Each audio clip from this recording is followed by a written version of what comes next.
news and headlines of the moment. It is Wednesday, August 12th, and there is no bigger news of the day than the most electrifying moment of the 2020 presidential election to date, and that is that finally, at long last, the presumptive Democratic nominee for president, Joe Biden, has announced his choice to be his vice presidential running mate, and that is none other than the United States Senator from California, Kamala Harris. Biden's announcement came yesterday, and really yesterday afternoon, and it really electrified the 2020 race. The announcement nearly broke the internet during an election cycle that has been certainly unconventional, as COVID-19 has required that campaigns move away from traditional practices and move entirely online. By selecting Senator Harris, Joe Biden has made history. Harris will become the first Black woman to run on a major party's presidential ticket, the first Asian woman to run on a major party's presidential ticket, and will become only the fourth woman in American history to be on the top of on the presidential ticket for a major party. Now, Harris has seen an astronomical rise over the past 2 decades. In 2003, she was elected as District Attorney of San Francisco, making her the first Black District Attorney in California history. In 2011, she was elected as California Attorney General, and then she was elected to the United States Senate just very recently in 2016. She's really serving only her first term. And then she really skyrocketed to national prominence when she launched her campaign for president last year and did run against a big crop of Democratic contenders. And so we're very proud of her, no matter what your political affiliation or what side of the aisle you belong to. History was made yesterday, and there's a potential to make history in November. We have Mark Goldman and Peter Bittner saying hello, and Jason from Miami, Peter from Seattle, Mark Goldman from Los Angeles. So thank you guys for joining.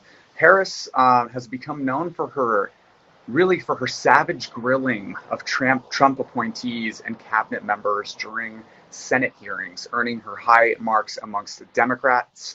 And really, for her, if you want to check them out, go ahead and check her out on YouTube and check out some of the grillings of people like Brett Kavanaugh and, of course, Attorney General Bill Barr. The choice is also a splashy choice, as Harris is already a pretty high-profile Democrat and really did get some attention during the presidential primaries, the Democratic primaries last year, when there was a pretty large crop. I think there was about 20 candidates at some point. And throughout last year's very tedious Democratic primary, she frequently was noticed for her aggressiveness, her smarts, and so she's an excellent choice for Vice President Biden. We've got Edgar chiming in to say, yes, we need someone who is strong to put them in their place, and she's certainly going to do that. So I want to talk about what exactly that does to the race, because Mark is asking, do you think she will be embraced by the liberal wing of the party? And I think that's a very, very good question. So let's talk about what this does to the race in terms of the dynamics. So the choice puts Donald Trump's campaign in a difficult position. They have been hoping to paint the Democratic Party as radical and anti-police, and seize on the Black Lives Matter protests that have roiled the nation since May. And when the video of the murder of George Floyd at the hands of police in Minneapolis went viral and sparked really a global outcry against police brutality and seeking racial justice in America. So Harris's experience and career as a prosecutor make it difficult to brand her as anti-police, even as a swath of Democratic voters on the progressive liberal left wing of the party feel maybe uncomfortable with the choice because she has a career as a law enforcement official. But this tactic by the Trump campaign, and so, yes, by calling her pro-police, which is a grievance of some of the more progressive faction of the Democratic Party, it negates the campaign tactic of claiming that Democratic cities are descending into chaos. So it's an interesting quagmire for the Trump campaign and puts Joe Biden in a very interesting spot, because really none of the attacks that the Trump campaign have tried to leverage against Joe Biden have stuck. the same way that they stuck with Hillary Clinton in 2016. In 2016, he was able to leverage some accusations which never really panned out to be based in fact, but really people ran with them. And these few things really did hurt Hillary Clinton's campaign. So what do you think of Kamala Harris as the vice presidential candidate on the Democratic ticket? Did Joe Biden make a wise selection? Does this put Donald Trump in a difficult spot? Leave me a comment and we can discuss it on air. And I want to know if you're inspired by the choice. Sankiyu99 is very impressed with my facial shaving game. Thank you very much. Hi, Emily from Philadelphia. Yes, there's a comment about Biden's age. And, I think one of the things that Joe Biden has said and has continued to say is that he is looking to, first of all, serve only one term, and second of all, build a bridge to the next generation of Democratic leaders. And I think that, Kamala Harris is 20 years his junior. And so that's been a very interesting choice because, of course, she's a woman of color. We know that the Democratic Party, the backbone of the Democratic Party really is black women voters. They are the heart and soul of the party and really do make up the brunt of its support, and also the activists on the ground who try to advance democratic principles and causes and candidates. So 2 Live Crew wants to know, will Harris wants to defund the police? I think it's really important to note that Harris's experience as a prosecutor, as attorney general, as a district attorney, make it really hard to paint her as anti-police. But at the same time, she sought reforms to policing practices and to even the law when she was serving as the state of California's highest law enforcement elected official.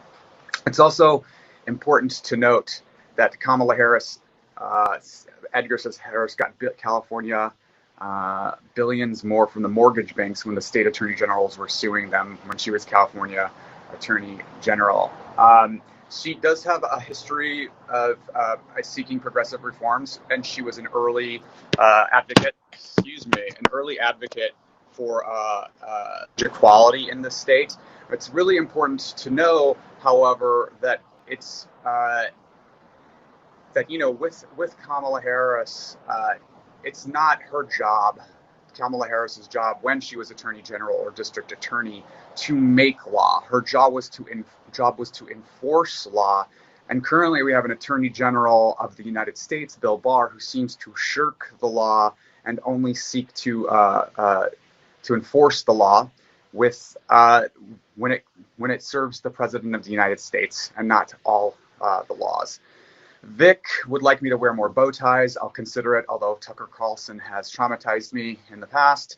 Am I satisfied with Harris's record on criminal justice? Again, really important to know that in her role as a law enforcement official, she was not required to make law. She was required to enforce it. And we do want elected attorney generals and district attorneys to be enforcing the law, and we want our lawmakers to be making the law. And when we are displeased with the law, it is up to us to put the pressure on those elected officials to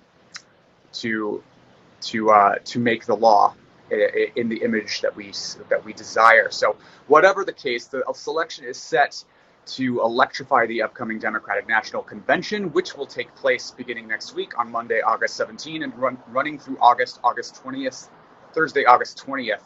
The speaking list for the DNC was also released yesterday and revealed a powerhouse list of Democratic power players, including the 2016 Democratic nominee for president, Hillary Clinton, former President Barack Obama, Michelle Obama, Congresswoman Alexandria Ocasio-Cortez, who has worked with Bernie Sanders to help write a lot of Joe Biden's platform. The 2016 and 2020 presidential hopeful Bernie Sanders will also be there speaking. President Bill Clinton, Speaker of the House Nancy Pelosi, and more. Also curiously added to the roster is former Ohio Governor John Kasich, a Republican who ran against Donald Trump for the Republican Party nomination for president in 2016. That announcement has drawn some skepticism, though the move is meant to provide an image of unity and demonstrate Joe Biden's willingness to unite Americans rather than continue to divide them like the current president has. What do you think of the DNC speaker list, and will you be watching? So Thank you so much for joining this morning's AM Report with Alex Mahajer for HAPS TV. We are live weekday mornings at 7:30 a.m. Pacific. If you like what you hear, please follow me on HAPS TV at Alex Mahajer for notifications, or tune in every morning for your daily morning breakdown of the biggest news in America. Till next time, I'm Alex Mahajer, and enjoy your Wednesday.